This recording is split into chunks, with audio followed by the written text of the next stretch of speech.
so it's Kiosha and welcome back to my channel. So as you can tell from the title of today's video, we are picking out our books for the month of August. I can't believe how fast July went by and we're already in August, and I feel like I'm getting out of my reading slump and I'm getting back into reading as I should, but I am not going to make this intro too long.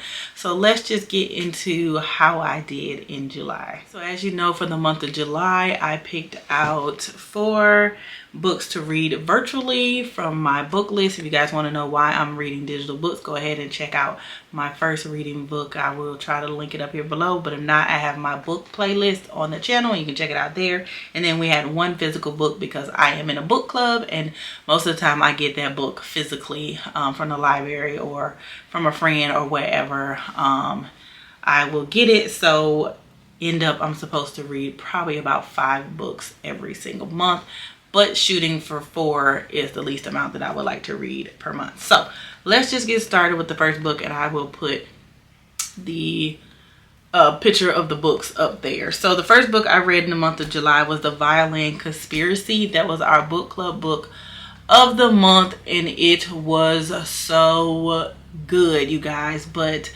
the plot of the story is really good. The like going from the past to the present and the timeline was really good.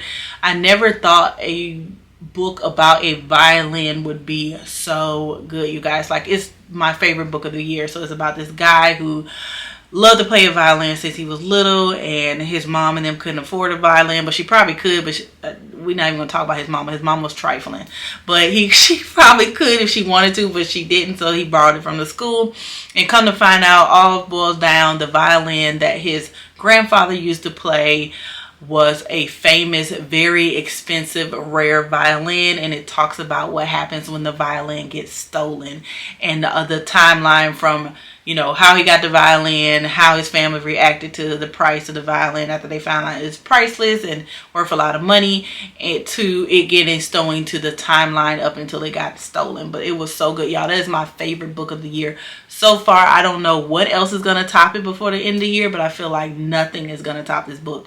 It's written by a Black author, so I would highly suggest that you guys read it. It's called Violin Conspiracy by Brandon Slocumb. I think that's how you pronounce it. The next book I read in July was A Trace of Death, and it's about this young detective who decided to join the force after her daughter is kidnapped. And so now she works on like missing persons, missing children type cases, and she is very traumatized by what happened to her daughter. It happened like right in front of her, and she was inches away from saving her daughter, and she wasn't able to, and she feels guilty about that every day. So she was going downhill into a spiral, and then one of these detectives who has been her friend for a while told her, hey, you're going downhill, you about to be all over the place, how about you join the academy and become a detective and do some good? So she decided to join and become a detective on the missing persons case. And so then she gets a case that's kind of hits close to home. It's another child that has been kidnapped, but the child is older than her child was, and it is the senator's daughter. And so they're going around all this conspiracy and timelines and things like this to see what happened and to follow her steps, because her mom thought she was such a good kid, always did well, but behind the scenes, you know, your children could be doing anything. She was into drugs, sex, all types of things, and it doesn't go that deep, but it's like alludes to that. So it's not that type of book, in case you don't like those types of book. But it just alludes to that's what she was doing, but there was no scenes or anything about it. And so it was really good. I am kind of disappointed in who actually did it and how they did it. It really was odd to me, but I think it was a good book nonetheless, so I gave it 4 stars. So if you want to read it, it was really good. The ending was but it was really good.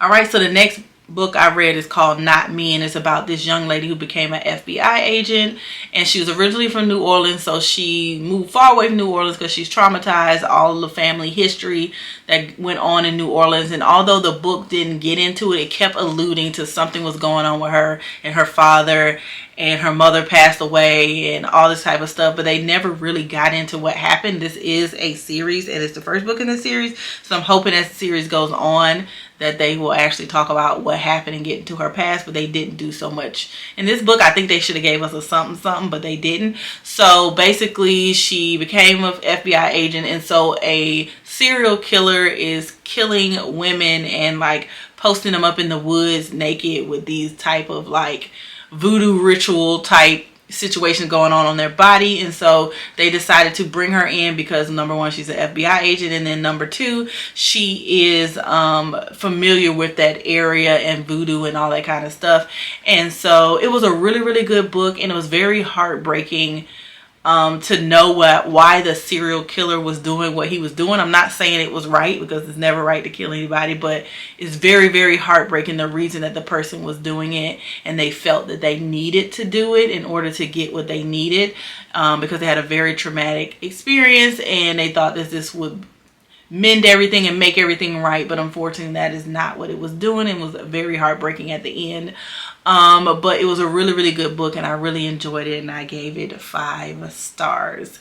And so the last book I read in the month of July is called The Dollhouse, and this book is about a guy who kidnaps children in order to turn them into human dolls, and he kidnapped one girl named Olivia over a year ago. So the book starts with her father trying to find her, but while he tries to find her, the wife ended up dying from cancer, and then he has one son left who is older and can take care of himself. So he kind of like travels the world at missing children's case and kind of compare to see if it's any connection to the case of his daughter, if any of the I guess clues or evidence is similar to what went on with her case. But he's also very, very rich and very has a lot of money, so he built this foundation based off of his daughter to help other parents who can't afford to like put out flyers or put out a reward or anything like that. So he goes around the country, and even though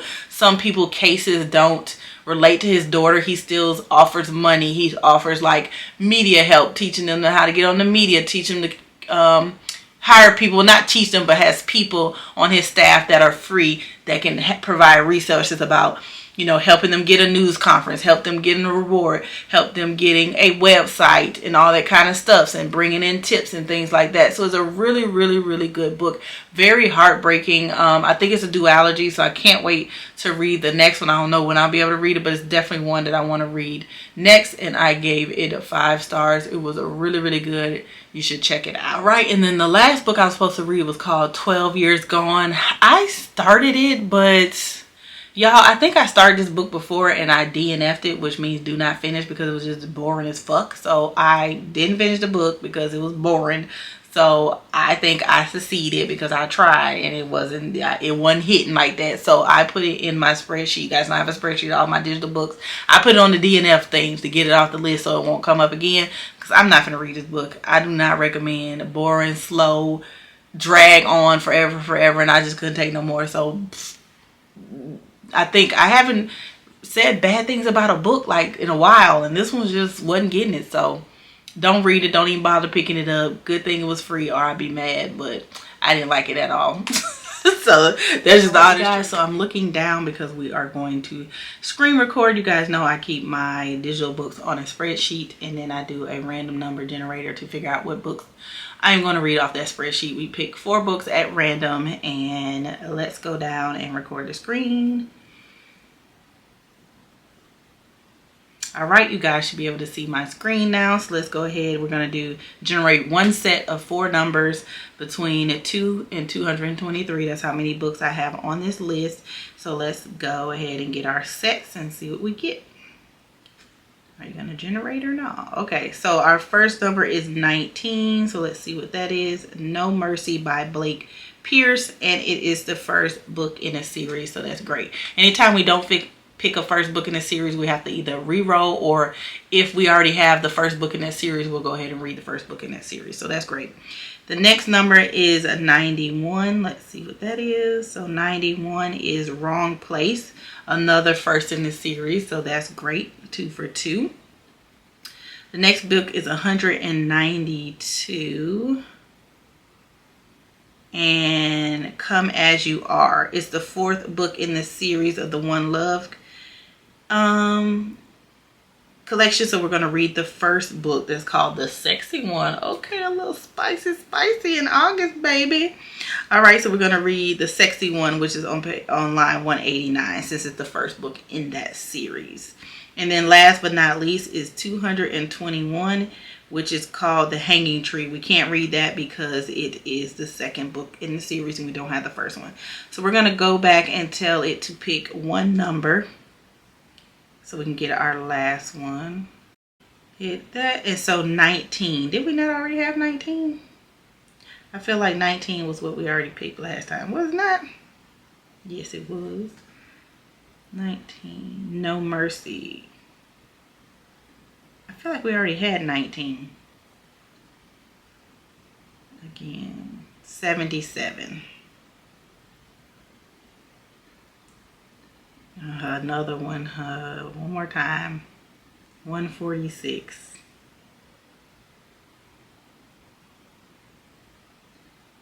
Gone in Seconds. All right, that's another first in the series. All right, those are our 4 books. I am going to go ahead and get everything together and then we will read the synopsis. So I'll be right back. All right, you guys, so we're back and I have everything together. So let's go ahead and read the synopsis for the August book. So the first book I'm going to be reading is for my book club, Once Upon a Wine, and it's very fitting because we're going to San Juan for our book club retreat this month, and so it's not only right that we read an island book. So we're reading a book called Island Affair by Priscilla Oliveras, and it's a U.S. Times bestseller. And so it basically says, sought after social media influencer Sara Vance is recovering from an eating disorder and is coming into her own with a potential career expansion on the horizon. Despite the good news, her successful siblings have a way of making her feel like an odd one out.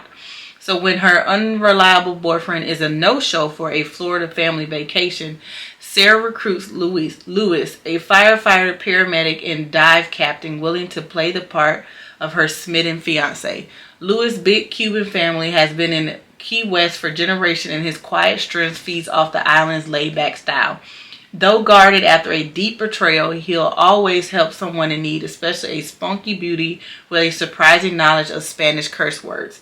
Soon, he and Sara have memorized their How We Met story and are immersed in family dinners, bike tours, private snorkeling trips, sharing secrets, and slow melting kisses. But when it's time for Sara to return home, will their fake relationship fade like the stunning sunset or blossom into something beautiful? Ooh, that sounds good. I love a little romance in my life sometimes. I'm definitely a suspense and police and action and murder and all this kind of stuff, but I do love a good little rom-com every now and then. So I think this is going to be really good. All right, so the next books are digital, so I will be reading the synopsis from my phone, so I apologize for looking down.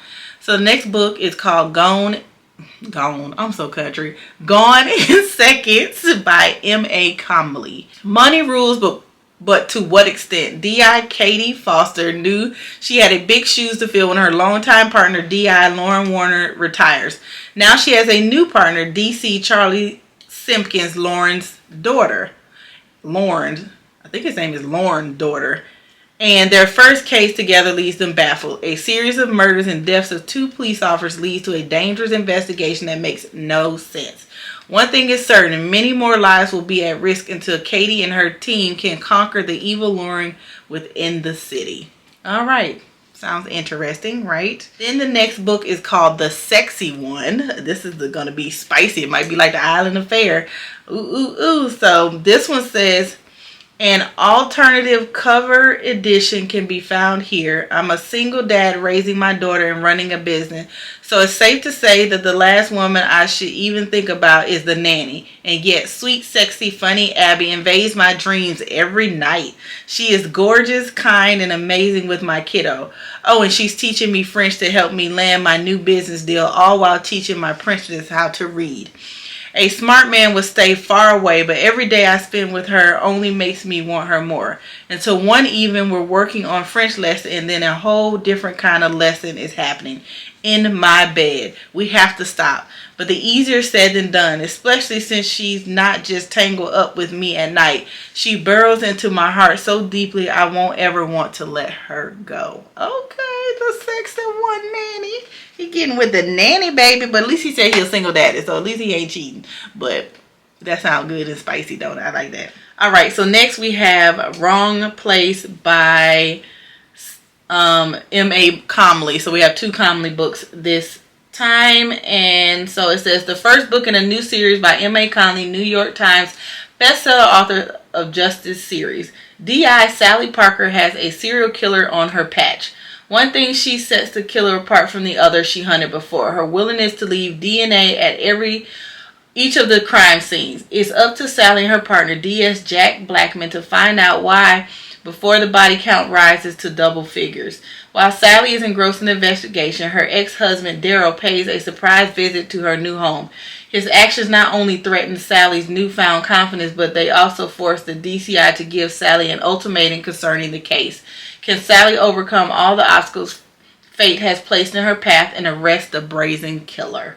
Sounds interesting. I need to figure out what these DI and DSs stand for. I wonder if these are in other countries. I feel like that's in another country, and that's kind of what they call their detectives. Alright, you guys, so our last and final book is called No Mercy by Blake Pierce. Blake Pierce makes really, really good books, and so every time I see one of hers for free, I definitely pick one up.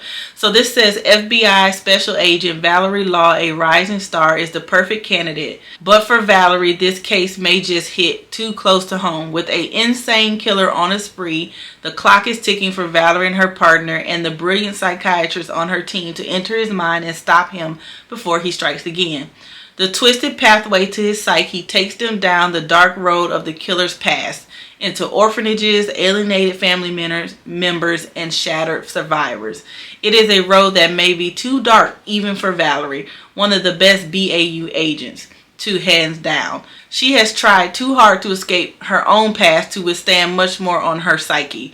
And when the killer sets her sights on her, it may just be her final undoing. Is Valerie one step ahead of the killer, or has she walked into a trap? That sounds really, really good, you guys. So those are the 5 books that I will be trying to get through for the month of August. Please let me know if any of these sound interesting to you, and let me know what you're reading for the month of August and how you're doing on your reading journey so far. So if you guys know, I have Goodreads, and it's linked down below if you guys want to see real time what I'm reading and what I'm doing. So right now my Goodreads is telling me that I am finished 17 books, and I am 1 book ahead of my schedule to finish 27 books by the end of the year. So that is good. I'm right on track, so I am really excited about that. But I hope you guys enjoyed today's video. I love reading so much and letting you guys know what I'm reading and how I felt about the books that I have read, and to give you all the recommendations that I feel like you would enjoy.